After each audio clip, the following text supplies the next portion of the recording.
Ma question, est liée à un point. Je veux peut-être, ce sera un peu redondant, je sais.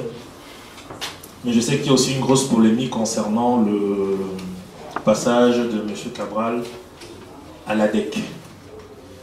Donc, qu'est-ce qui s'est passé exactement à cette période-là et pourquoi est-ce qu'il y a encore des soupçons, des zones floues entre le passage de l'ADEC et le poste actuel que Cabral occupe à la chaîne de radio de l'université? Sur l'ADEC, non, j'ai aucun problème avec l'ADEC. Je l'ai dit dans une émission radio, j'ai jamais milité à l'ADEC. En 2004, nous lançons le Forum national des jeunes. Nous publions contre Paul Biya. Les leaders de l'ADEC refusent de nous suivre. Ils disent qu'ils sont dans les campus, ils portent seulement les problèmes de campus.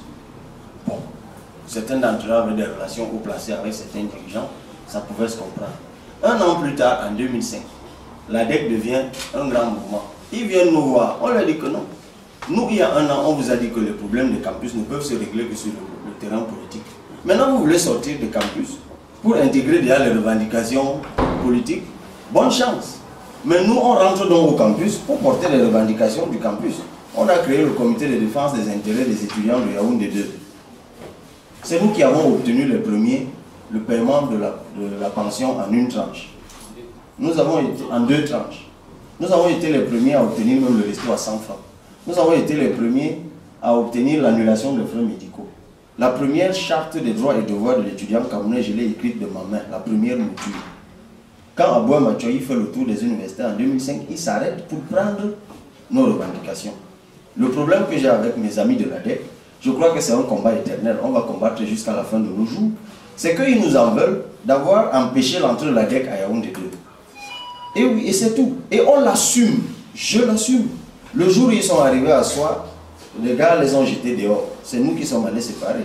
On est entré chez le recteur. Je lui ai dit, monsieur Lindiombo, j'ai lu dans la presse, il dit dans la presse récemment qu'il ne m'a jamais vu, il ne se souvient même pas de mon nom. Alors qu'on avait fait une émission en avril 2004 à Magic FM, où le journaliste Roger Kier lui demandait, monsieur Lindiombo, pourquoi vous ne rejoignez pas le Fonagène? Il dit, non, non, non, eux ils sont en politique, ils ont des choses qui nous dépassent. Je lui ai dit, chef frère, il faut savoir ce que vous voulez.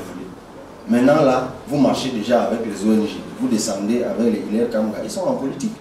Il y a un an, vous avez dit que vous ne faites pas la politique. Maintenant, vous êtes déjà avec les hommes politiques. Qu'est-ce qui se passe? Ok. Nous, on ne fait donc pas la politique maintenant là. Nous, on est au campus. Et n'amenez donc pas la politique au campus. Vous allez donc voir ce que ça fait, ce que vous nous avez fait il y a un an. On peut entrer. Je l'assume totalement. Et on n'a aucun problème. Bon, après, j'apprends que j'étais l'indique de la dette. On indique une chose où on n'a pas été. Quand on était au campus, il faisait... Moi, je me suis fait arrêter en 2005 par la DGE, devant l'INGS. Par un ami, je ne savais pas qu'il était policier. On est en train de marcher tranquillement, une voiture gare, on me pousse à l'intérieur. J'ai passé toute une nuit, toute une journée, toute une nuit à la DGE, où on était en train de me demander pourquoi, comment on organise la grève qui est au campus. Je leur ai dit, je ne suis pas de l'ADEC. Mais comme vous m'avez arrêté, gardez-moi aussi. Si vous voyez que la grève s'est arrêtée parce que vous m'avez arrêté, c'est que je suis dedans. Si vous voyez qu'on est en train de me chercher, que les leaders de l'ADEC sont en train de me chercher, c'est que je suis dedans. Le lendemain, eux-mêmes, ils m'ont libéré. Je leur ai dit, vous venez de m'arrêter pour dire, la grève ne fait que continuer, personne ne me cherche. C'est la preuve que je ne suis pas de l'ADEC et que je ne suis ni de près ni de loin, mêlé à ce que les Lindios et autres sont en train de faire à Yaoundé. Donc maintenant, il y a une manipulation qui vient derrière. Bon, certains de mes amis, comme les Njoya Moussa et autres, qui, bon, ils estiment peut-être que moi, on parle plus de moi que d'eux. Ils pensent que de temps en temps, ils peuvent balancer une méchanceté sur les réseaux sociaux, sur mon compte. Non, on n'a pas de problème. D'ailleurs, l'autre jour, je me suis fâché, j'ai publié deux petites informations sur le fonctionnement de l'ADEC. Parce que je pense qu'on est très bien.